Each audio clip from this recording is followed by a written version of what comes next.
Sir. I am GMA P. Kanama. So I am here to demonstrate the parts and function of the manual car. This is a clutch pedal. Disengage the engine from the wheel so you can change gears. A brake pedal, slow down or stop the car. The accelerator or gas pedal controls the amount of fuel going to increase the engine or decrease the speed of gas flowing.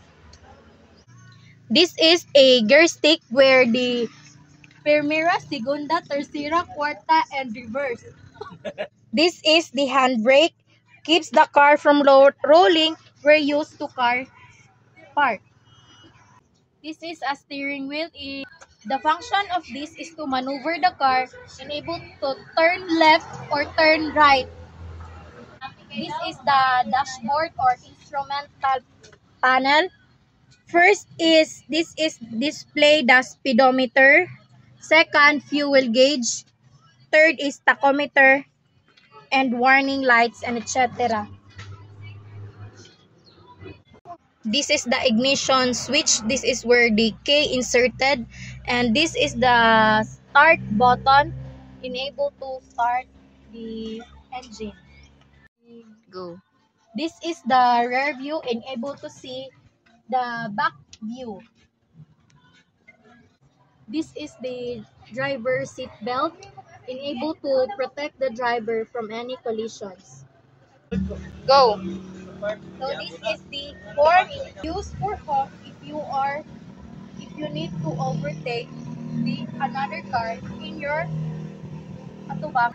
This is the windshield. It's able to protect you from wind and rain and maintain visibility. Go. This is a wiper, the same function of windshield. Driver seat.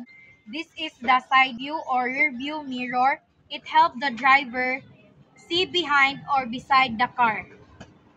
This is the headlight, enable used to see used to light the highway when it comes to night time.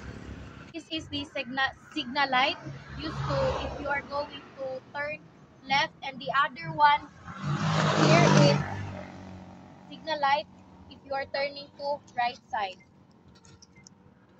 This is the fuel tank. This is the passage of the fuel. This is the tail light, and this one here is the signal light if you brake. You use brake in your car. This is a signal light if you turn left, and the other one here is the